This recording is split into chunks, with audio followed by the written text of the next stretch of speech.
Bismillahirrahmanirrahim. Assalamualaikum warahmatullahi wabarakatuh.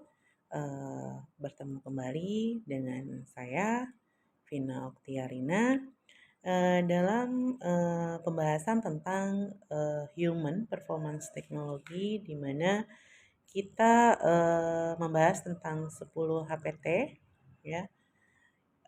Adapun 10 HPT itu yaitu yang pertama kegiatan yang berfokus pada hasil, kemudian melalui pendekatan sistem. Nah, yang ketiga penilaian terhadap kebutuhannya, dan 4 desain instruksionalnya, 5 evaluasi, keenam adanya pengukuran kinerja, ya. Kemudian ketujuh ada pelatihan dan pengembangan. Yang ke-8 yaitu keterlibatan dari para pekerja. 9 kesesuaian dengan konteks, ya, dan 10 adalah komunikasi dan kolaborasi. Pada pertemuan kali ini saya mencoba untuk mengaplikasikan dalam 10 HPT ini pada program metode pendistribusian pajak bumi dan bangunan, ya, atau pendistributian SPPT yang berada di kelurahan, ya, kebetulan sesuai dengan tempat kerja saya, ya. Metode pendistribusian pajak bumi dan bangunan di kelurahan itu dapat berbeda-beda, ya, antara satu daerah dengan daerah lainnya, tergantung pada kebijakan pemerintah pada daerah setempat. Nah, ada beberapa yang menjadi metode yang dapat digunakan pada umumnya, ya, dalam proses pendistribusian SPPT ini. Yang pertama, di Indonesia banyak menggunakan dengan metode proporsional. Nah, metode ini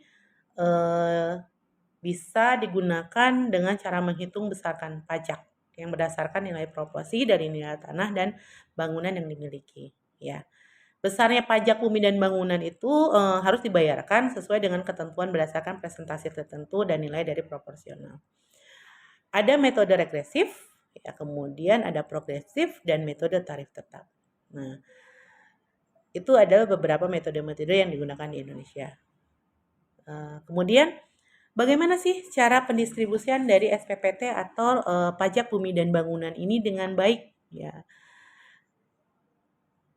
Pada distribusi SPPT atau surat pemberitahuan pajak terhutang yang baik adalah dan penting untuk memastikan bahwa wajib pajak yang menerima SPPT secara tepat waktu dan memahami akan kewajibannya untuk membayar pajak, ya. Berikut beberapa cara distribusi dari SPPT yang baik. Yang pertama, kita bisa menggunakan dengan sistem digital, ya, di mana pemerintah daerah dapat menggunakan sistem digital ini dengan menggunakan pakai email, SMS, atau aplikasi mobile untuk mengirimkan SPPT kepada wajib pajak. Nah, biasanya dengan cara ini wajib pajak dapat menerima SPPT lebih cepat, lebih mudah, dan mudah untuk diakses, ya, maksudnya. Yang kedua yaitu dengan teknik sosialisasi. Jadi, sebelum SPPT dikirimkan, pemerintah daerah wajib melakukan sosialisasi tentang perubahan tarif pajak dan jangka waktu dari pembayaran.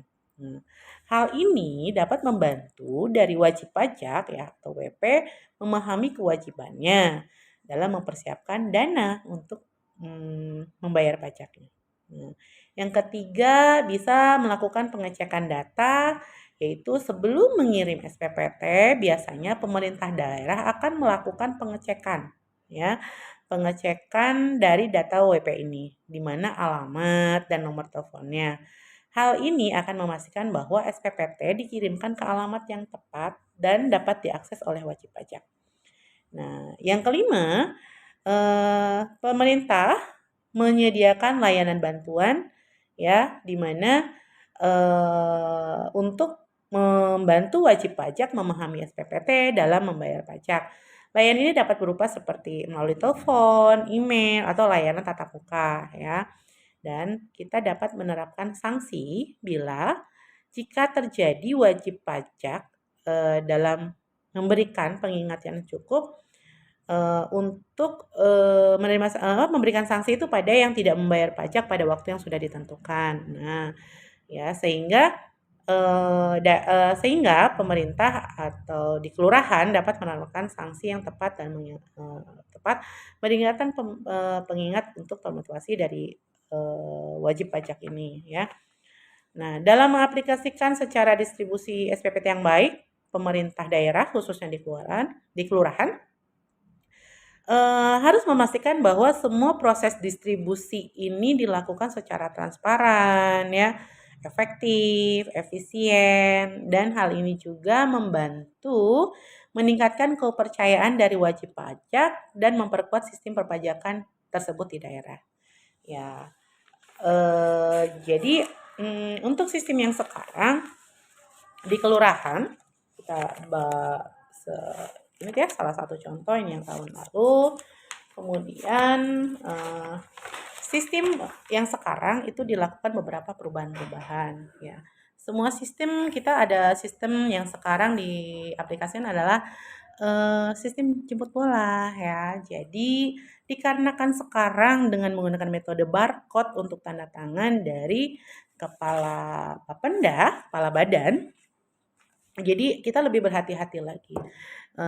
Khususnya untuk kelurahan kami akan mengadakan jemput bola di mana kita pendistribusiannya yaitu kita melalui sosialisasi bahwa sekarang sudah masuk tahun dan SPPT sudah kami terima di kelurahan dan siap didistribusikan dengan bantuan RT RW yang mengingatkan para wajib pajaknya. Teknik pembayarannya nanti kami sediakan untuk mesin EDC atau dengan mobile banking dari Bank BJB ya, ataupun dengan aplikasi lainnya yang memang mensupport dari pembayaran pajak bumi dan bangunan ini.